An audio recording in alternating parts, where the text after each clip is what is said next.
For me, having this house, actually, metaphorically, it's like an anchor for me, where I feel like it always reminds me of where I came from, the history of this island, the history of the community. I'd like people to see that, houses like that is actually part of our culture and we should be proud of it.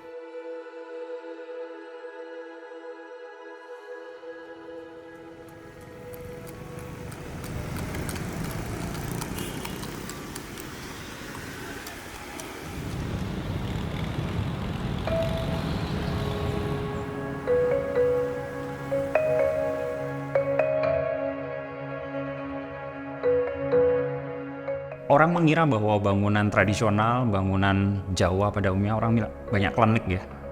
Tapi setelah kita pelajari, bangunan Jawa itu kan lesson learned, trial error para pendahulu kita yang sudah ratusan tahun bahkan ribuan tahun untuk mencoba memberikan sebuah identitas, sebuah bangunan yang fit untuk kita sebagai masyarakat Jawa.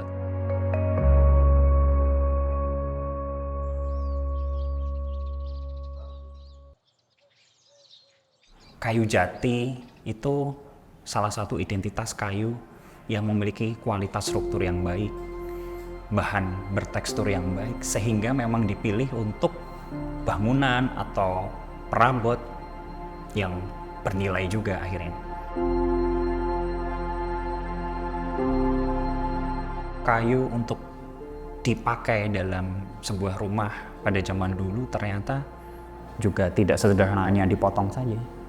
Kenapa kayu itu juga sudah dirawat seperti bagian keluarga kita, bahkan sebelum dipotong harus diberi doa, dipilih hari yang baik, dipilih juga kayu yang pilihan. Itu kan menjadi hal yang menarik bahwa kayu tidak hanya sebagai komoditi saja, tapi juga akan menjadi bagian hidup dari orang yang memakai kayu itu sendiri.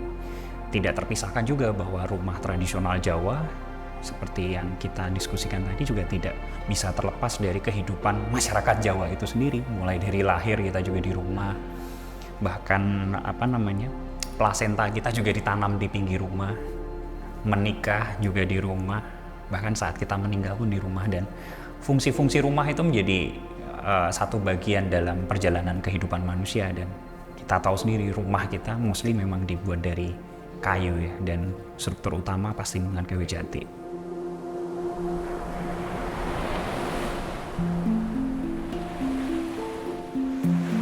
Logika struktur orang Jawa sama logika struktur orang Barat ternyata berbeda. Dan mungkin itu juga tidak banyak orang memahami ya, bahwa logika struktur orang Jawa itu sederhana.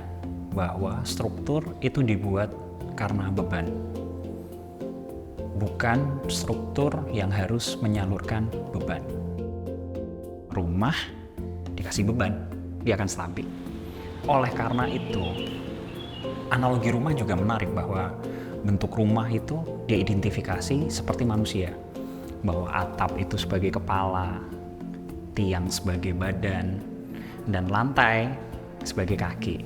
Dan para tukang menginterpretasikan itu jadi sistem-sistem struktur, mulai dari bagaimana hubungan antara tiang-tiang yang ada dengan struktur atapnya. Jadi secara analogi ya seperti payung yang dibebankan ke dalam bangunan.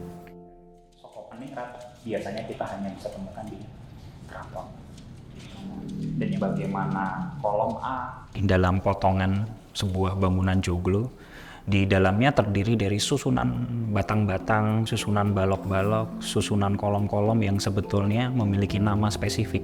Dan orang Jawa pasti tahu nama-nama itu. Ada yang namanya Blandar, ada yang namanya Soko, ada yang namanya Tumpang Sari, Uleng, dan Molo. Nah, Molo ini menjadi bagian yang sangat penting dalam struktur arsitektur joglo karena dia berada di bagian atas dan orang mengenalnya sebagai suwunan yang menghubungkan rumah itu dengan Tuhan. Makanya biasanya juga di bangunan di Molo itu ditanam entah paku emas atau apa, yang itu juga masih kita temukan di Bali juga ya.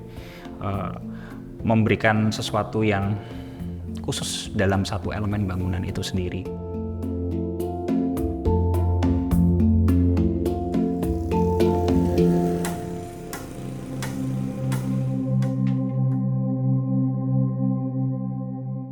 modelnya seperti gunung itu, orang Jawa itu dulu itu berkeyakinan kalau gunung itu kan kuat, sakral, dan berkeyakinan itu tempatnya para dewa. Jadi orang Jawa dulu punya kepercayaan seperti itu. Jadi rumah ini dibikin tinggi biar kuat seperti gunung.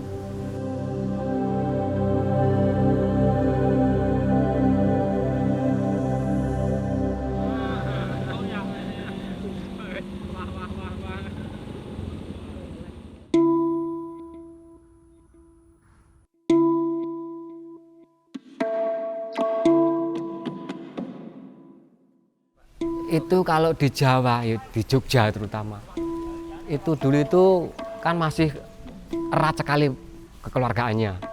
Jadi kalau tahu ya ada, tetangga saya mau bangun rumah, itu secara spontan, nggak diminta, nggak diumumkan, apalagi itu udah berdatangan, istilahnya gotong royong. Itu yang zaman dulu. Sampai sekarang mungkin masih ada yang seperti itu. Jadi semuanya dikerjakan gotong royong dengan senang hati itu.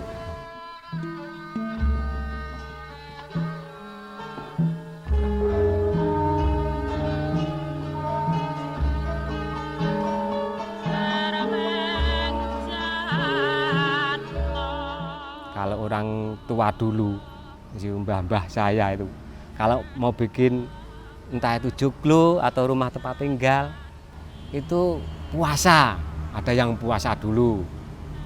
Terus malamnya itu istilahnya namanya apa ya kalau Indonesianya itu?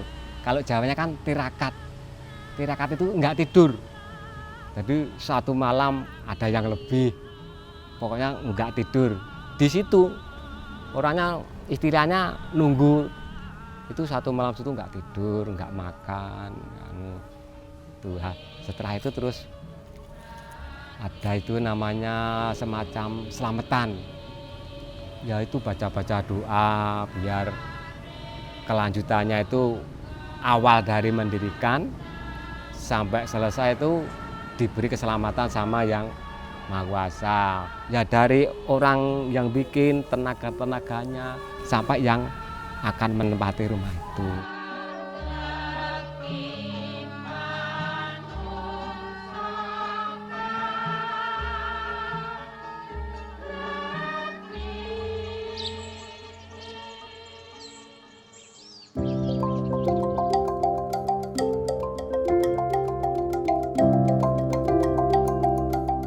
I'm Japanese and we are in the Java Island. Indonesian traditional house is beautiful, and our ancestors built these houses, I don't know, hundreds years ago from beautiful materials, timbers.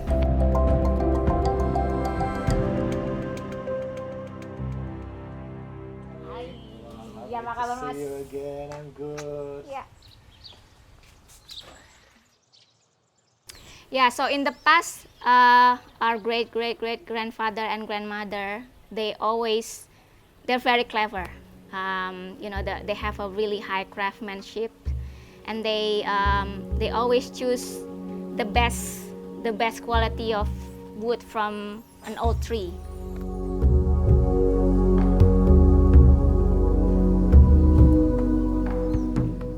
So I doubt that there are trees that they basically harvest that is age less than 100 years. So all the trees that basically used to build their homes is basically the trees that grow slowly and taking all the nutrient from the soil to build a strong body, and that's why it's going to be termites resistance, because they have a dense body, quite compact, rather than new tree that full of sap or sugar. Also, I feel there's a connection between us who lives inside it with the people that built it long time ago, and there's a lot of stories that basically stored on each of the timbers that form are one house, because everything that we built here basically 100% reclaimed. So there's nothing new that we put in the house. So everything is basically once owned by somebody. So there's a lot of stories and beautiful things behind it. Yeah, a lot of actually stories that I found still mystery, because we got it from another family that didn't know what's the story with the panels, or what's the story with the furniture, which for me it's quite of adding more value to the timber or to the furniture, because I love mystery. Having these traditional homes actually remind me every day to live balance with my nature, because I always have connection with that. I feel like I am earthing every day, and just taking things slowly and taking things as much as I need. And I feel like having this kind of traditional homes give us a reminder that we're not only living the reality or everything what we do now currently, but we also maintaining something that will give back for our next generation.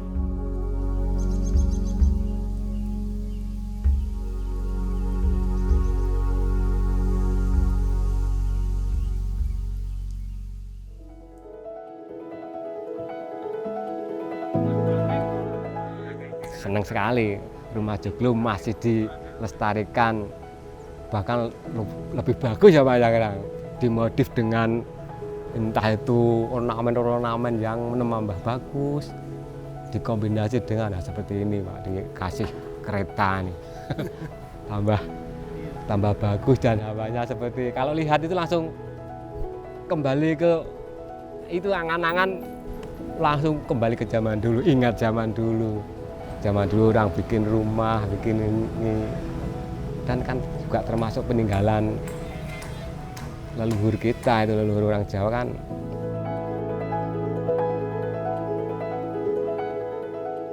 Orang melihat arsitektur Jawa kan sesuatu yang kuno ya, sesuatu yang zaman dulu, dan itu mirip orang tua kita. Tapi ada fenomena yang menarik yang kami rasakan setidaknya dalam kami berpraktek profesional, bahwa banyak klien kita sekarang anak-anak muda yang mulai mencari jati diri lagi, yaitu jati diri para leluhur kita, yaitu arsitektur tradisional. Jadi arsitektur tradisional Jawa tidak dipandang hanya sebagai masa lalu saja, dia punya masa depan, dan masa depan di sini kan jadi banyak versi, banyak pemahaman.